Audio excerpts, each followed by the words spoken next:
네, 할렐루야. 오늘은 로마서 8장 28절 말씀을 통하여 합력하여 선을 이루느니라, 합력하여 선을 이루느니라 라는 말씀의 제목으로 오늘 하나님 말씀 나누도록 하겠습니다. 이미 오늘 설교에 앞서서 간증을 통하여서 합력하여 선을 이룬 줄로 믿습니다. 아멘.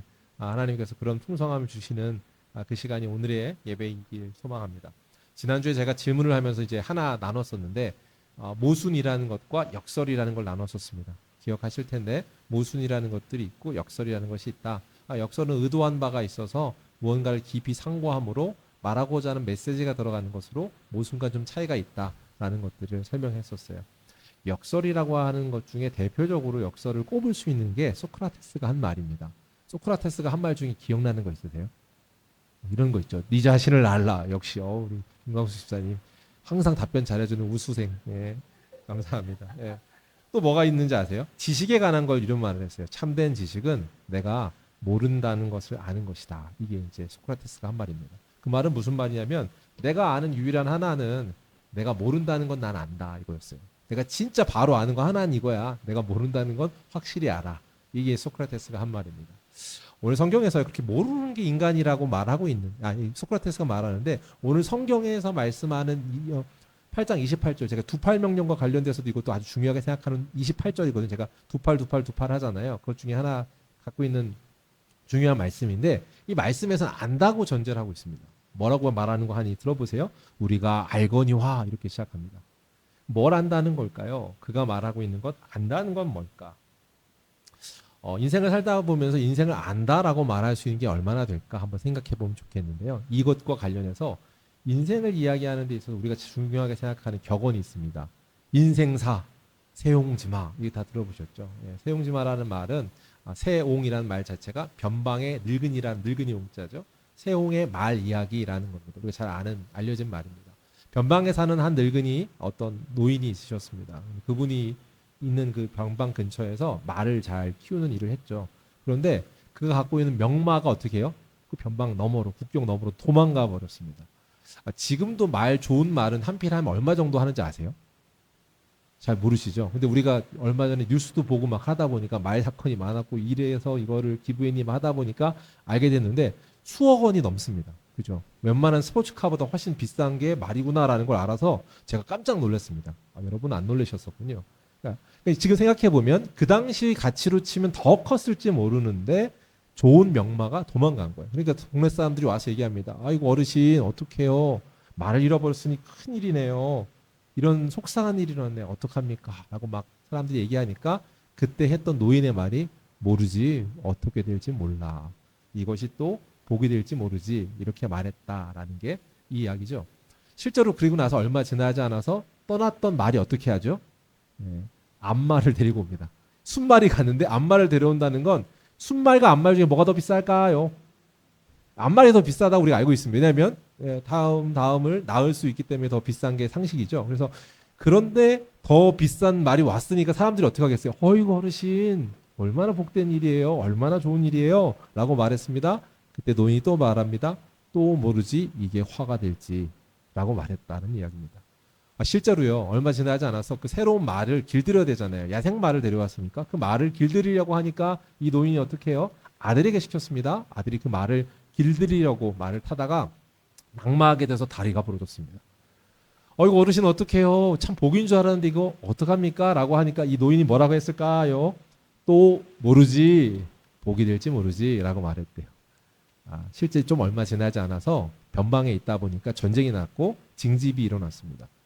모든 남자들이 다 징집되는 가정 중에 전쟁에 나갔고 대부분의 사람들이 죽었대요. 그런데 이 아들은 다리를 부러져서 나가지 못했더라. 이게 세옹지마의 이야기의 골자지요. 우리가 잘 알려져 있는 이야기니까 모르지 않는데 이 이야기를 한번 생각해 보면서 한번 깨달은 걸 정리해 볼 수 있습니다. 뭐냐면 여기서 깨달은 두 가지가 있는데 첫째 하나는 뭐예요? 복이 뭐라고요? 꼭 복은 아닐 수 있다. 두 번째 불행이 꼭 뭐가 아닐 수 있어요? 불행이 아닐 수 있다. 라고 하는 것을 우리가 배우게 됩니다. 불행이 아니고 행복이 아닌 것을 배운다. 결국 이걸 통해서 우리가 도출할 수 있는 한 가지가 있어요. 그건 뭐냐면 우리는 행복과 불행, 복과 화를 구별할 힘이 없다입니다. 우리가 실제 이게 복이라고 생각하는 걸 우리 생각은 그럴 수 있지만 실제 복이 진짜 복인지를 우리는 구별할 힘이 없다, 능력이 없다는 것을 가르쳐 줘요. 소크라테스의 말을 빌린다면 우리가 아는 것은 내가 모른다는 것뿐 아니 뿐이다. 유일한 아는 것은 그거 하나야. 라고 하는 말이 맞겠다라고 싶은 대목입니다. 제가 불신자들을 만나면 사람들이 나 안 믿어요. 믿는 게 없어요. 이렇게 말해요. 근데 깊이 얘기하다 보면 다 믿는 게 있습니다. 어떤 사람은 어떻게 믿고 있냐면 나를 믿고 있어요. 내 힘을 믿고 있어요. 내 주먹을 믿지. 믿는 거 없어요. 그럼 내 주먹. 결국 그분은 자기의 힘을 믿는 거죠. 그런가 하면 어떤 사람들은 내가 이해된 것만을 믿어요. 라고 말해요. 그 사람은 뭘 믿고 있는 거예요? 내가 지혜라고 생각하고 이해한 것, 경험들을 믿는 겁니다. 나라는 힘을 믿는 사람이 있고 지식과 경험을 믿는 사람이 있고 세 번째로 만나본 사람은 소유를 믿는 사람이 있습니다. 어떤 소유냐면 물질, 재력을 가지고 그것을 믿는 것 같고 또 하나 그가 갖고 있는 경험치와 명예를 믿는 것 같고 그가 갖고 있는 소유의 사람들 있죠. 사람들을 믿는 것 같아요. 저는 그래서 분류를 나눈다면 방금 말한 것처럼 힘을 믿거나 지식이라고 하는 경험을 믿거나 또는 소유를 믿는 사람들. 결국 안 믿는다고 하는데 안 믿는 게 아니라 그가 중요한 순간에 뭘 믿고 있는지가 드러나죠. 그런 면에서 그 사람들이 그렇게 믿는데 궁금한 건 그게 진짜 믿을만 하던가요? 라는 질문을 하면 달라집니다. 자기가 갖고 있고 자기가 의지하고 있던 그것이 결국 영원하지도 못할 뿐더러 그것을 믿는다는 게 얼마나 허망한 것인가. 믿을 만하지 못할 것이라는 것을 아는 것은 알 겁니다. 그들도. 그죠? 알고 있음에도 불구하고 그걸 믿더라. 왜 그렇게 생각하냐면 자기가 갖고 있는 지식, 내가 이해하는 것만으로 모든 것을 믿는다 그러면 정말 협소한 겁니다. 전 우주를 창조하신 하나님의 그 놀라운 진리 가운데 있는 세상을 바라볼 때 나라는 지식을 얼만큼 할까요?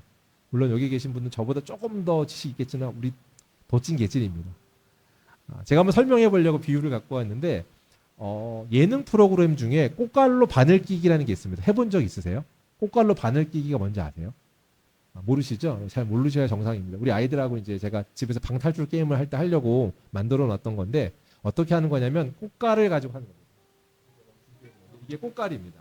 꽃갈을 가지고 어떻게 하는 거냐면 요거는 훨씬 원래 끝에가 구멍이 훨씬 작거든요. 꽃갈이 원래 작잖아요. 저희가 게임을 하기 위해 좀 작은 건데 이 끝을 꽃갈을 쓰고 보는 겁니다. 그러니까 제가 이렇게 쓰고 보면 뭐가 보이겠죠? 실처럼 빛이 들어와서 보이거든요. 이걸 가지고 바늘을 찾은 다음에 그걸로 바늘을 이렇게 끼는 겁니다. 여러분 해보시길래요? 오늘 난 할 수 있다. 더 중요한 거는 꽃갈 안 껴도 눈으로 잘 안 보여서 안 껴진대 실이. 아하. 더 중요한 건 뭐냐면 끼는 것도 끼는 거. 네? 사라를 할 수 있을 것 같아요. 우리 사라를 사랑하는 우리 박성동 집사님이 사라를 엄청 사랑해서 사라의 능력을 이제 했는데 제가 생각할 때 여러분 중에 한두 분 가능할지 모르겠지만 그 바늘과 실을 찾아가서 줍는 것도 못할 겁니다. 제한 시간 내라면. 그 예능 프로그램에서도 대부분 그렇게 실패합니다. 그리고 그 모습이 우스우니까 그걸 재미로 한 게 예능 프로그램의 목적이죠. 무슨 말을 하고자 하는 거냐면 이 세상에서 내 지식을 믿고 있고 그걸 본 걸 가지고 이해된 것만을 내가 믿을 거야라고 한다면 어쩌면 꽃갈을 쓰고 꽃갈로 바늘 끼기 같은 것을 나는 신뢰하고 있어요 라고 말하는 것 아닐까라고 생각을 한 겁니다. 그렇지 않겠습니까? 근데 그 사람이 야 정말 멋지다. 믿을 만한 걸 믿고 있네 라고 한다면 그건 더 우스운 일이겠죠. 마찬가지로 우리는 언제든 오르락 내리락 하듯 우리의 존재 자체가 온전하지 않고 또 우리의 수준 자체가 변수가 많다는 것을 우리가 알고 있습니다. 인생에 있어서도 그런데 성경에 나온 인물 또한 엄청 많이 그렇습니다. 그리고 나서 이제 설교가 한 15분, 20분 있거든요. 요걸 제가 생략을 하려는 거예요. 예. 인물로 제가 찾아온 사람이 있고 내용이 지금 요셉이라는 인물이 있고 요셉은 생각해보면 딱 짧게 말하면 아시죠? 그 인생이 복이라고 하지 않을 것 같은 화가 있었습니다. 그가 형제들에 의해서 구덩이에 파여서 들어가고 비난하는 소리를 듣는 시간이 있었고 저 아래 애굽으로 종으로 팔려갔고 종으로 팔려간 것도 모자라서 그 밑에 감옥 지하 끝으로 내려갔던 인생입니다. 근데 결국엔 그것을 어떻게 해요? 오늘 성경에서 말하는 합력하여 선을 이루다라고 하는 말은 그 모든 것들을 그 경험들을 그 상황들을 사용하시는 분이 생각하는 판단 아래 그게 화야, 그게 복이야를 구분할 수 있는 분은 그분밖에 없다라는 걸 인정하는 겁니다. 성경에서 말하는 바처럼 우리가 그걸 기억하고 인도하며 나아가면 좋겠습니다. 다음번에 제가 설교를 할게요. 다윗으로는 제가 요약을 했는데 다윗처럼 그의 인생이 화 같은 일들이 많았던 사람도 없습니다. 근데 요약을 했는데 제가 요약 단어만 알려드릴게요. 따라해볼까? 인지하면 그가 그 합력하여 선 이룬 것이 드러난다. 제가 문장을 이렇게 말했는데 인지를 알려드리면 이렇습니다. 사무엘상 23장에 가고 24장에 가면 인이 나오는데요. 첫 번째 23장에 나오는 인은요. 하나님이 인도하셨다라는 얘기가 나와요. 무슨 말이냐면 그가 광야에 있으면서 그가 도망 다녔지만 하나님이 지키셨어 라고 명확하게 얘기합니다. 그러니까 뭐냐면 그가 그 쫓기는 시간 중에 하나를 확실히 배워요. 아, 인생은 하나님이 인도하셔야 되는구나 라는 걸 배우는 시간이었습니다. 두 번째 인은 뭘까요? 첫 번째 인이 뭐예요? 인도였다면 두 번째 24장에 나오는 건 인내를 배웁니다. 왜 인내냐면 24장에 가면 중요한 사건이 그가 사울을 해칠 수 있었어요.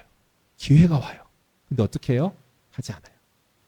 인내라는 것, 내가 결정해서 빨리 끝냈으면 좋겠어 라고 하는 게 선이 아니구나 라는 걸 배우는 시간을 갖습니다. 그래서 뭐예요? 인이었어요. 그리고 다시 22장에 가면 그 다음 뭐예요? 지라고 했죠.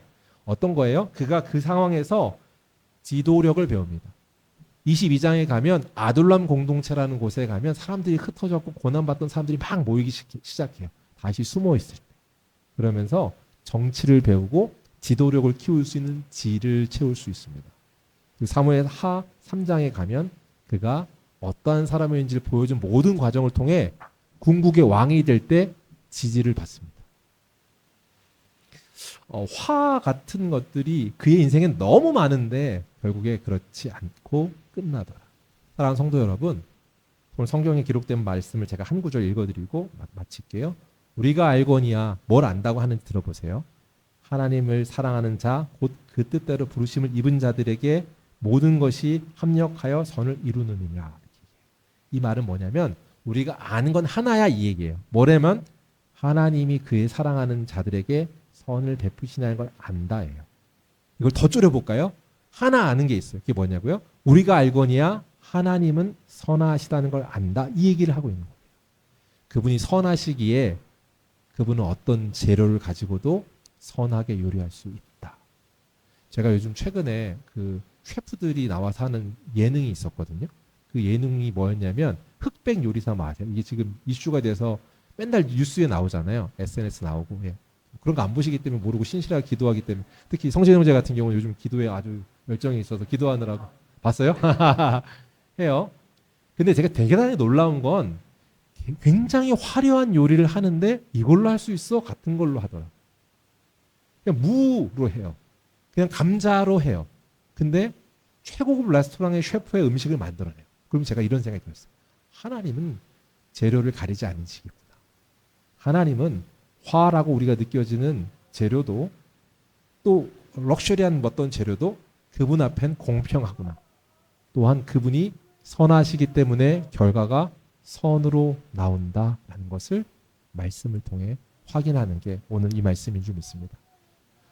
저는 여기 원래 원고에 썼던 거 하나만 하면 하나님의 인도하심이 선함이 있었기 때문에 온화한 우리 성진 형제가 오늘 선교 현장에 가지 않았을까요? 온실적 화초 같은 그 인생이 하나님께서 거칠지만 또 화려하게 아름답게 쓰시기 위한 도구로 사용하는 과정 중에 지금 더세움교회도 선용해 주시고 그가 있는 일터도 선용하신다. 그게 오늘 간증의 내용 아니던가요? 바라건대 그런 인생을 사는 저와 여러분이 되길 주의 이름으로 축복합니다.